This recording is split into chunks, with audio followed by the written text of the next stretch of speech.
Hello and welcome to the Powerstaxx Plus Advanced Features video. This is part 2 of 2 videos going over some of the advanced features of the Powerstaxx Plus tolerance analysis spreadsheet. In the first video we looked at some of the things on the Dimensions tab, and in this video we're going to look at things on the Tolerance Analysis tab. If you haven't seen the Powerstaxx Plus Basic video, we suggest you take a look at that before looking at this video. In that first video we looked at filling out the Dimensions tab and doing a very simple tolerance analysis. Now we're going to look at a slightly more complicated tolerance analysis, and here's a picture of it right here. We have a cover on top of a plate. There's a pin in a hole that positions the piece, and we have a gap between the two parts, and that is a stack up that we're going to study in this little setup right here. If you recall from the other videos, we enter the dimensions from the Dimensions tab in the Dim ID column. So we'll just do that real quickly here. Okay, so we have 4 dimensions. These first 2 dimensions are just determining what the gap is between those parts. This one is a plus. This one we enter as a minus. And the next 2 is where it gets a little bit different. We enter it as a pin or a hole. In this one we have the smaller dimension, so that is a pin. It's our pin diameter.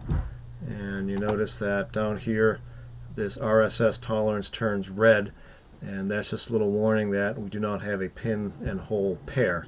So we have to complete this by calling that the hole, and that goes away, and now we have what the results are of that stack up.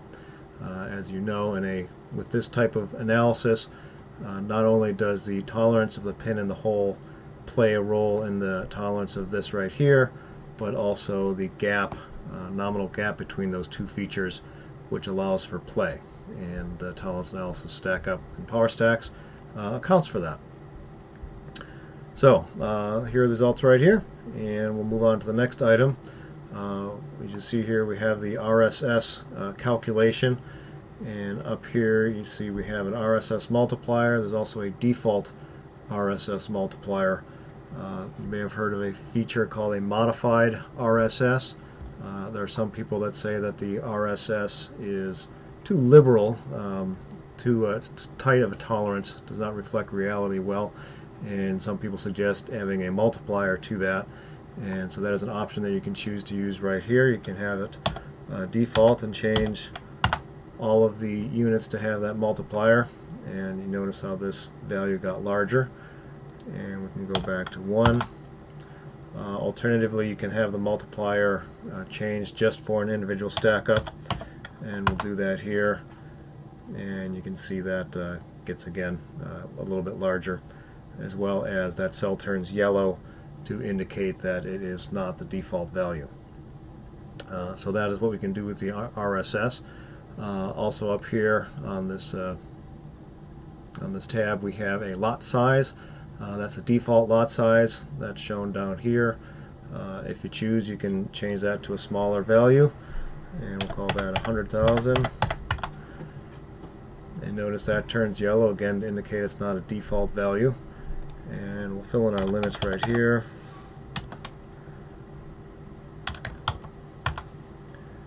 And now you can see how many rejects per lot are predicted based on the RSS. And recall this is per 100,000. If we go back to our default value, obviously that number gets larger. A couple more things. You notice this picture right here. The way you add pictures, you can't just paste it directly here, unfortunately. There is another tab over here called Pictures, and if you put the picture that you want to show for stack 1, you put it right in this box. I'll move that away. You see image for stack 1, and you paste that image right there, and that is what shows up on this tab right here. And the final thing that we'll mention is you may have noticed in this row there is a dimension, an option for reference, and we'll just put a dimension in right here, dimension E1, and that is something that you might use a couple of circumstances. Let's say you have You have your stack up, and there's another dimension just related to it that you want to keep an eye on and track for whatever reason.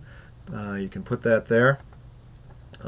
Alternately, you may have a stack up where you got two different options. And so let's say here's option 1 as we originally laid it out, and the second option is with this E1 dimension in pin block new. So we can, to switch to the new dimension, we would call this reference, and we would call this pin, and now you have the new variation, and that's right here. You can see there's actually a lot fewer failures because we have a tighter tolerance and a larger pin than that one, so there's less play in the system. And that is it for this video. Thank you for your time. We have another video that you can look at, which is the Powerstaxx Plus tips, and we thank you for your time.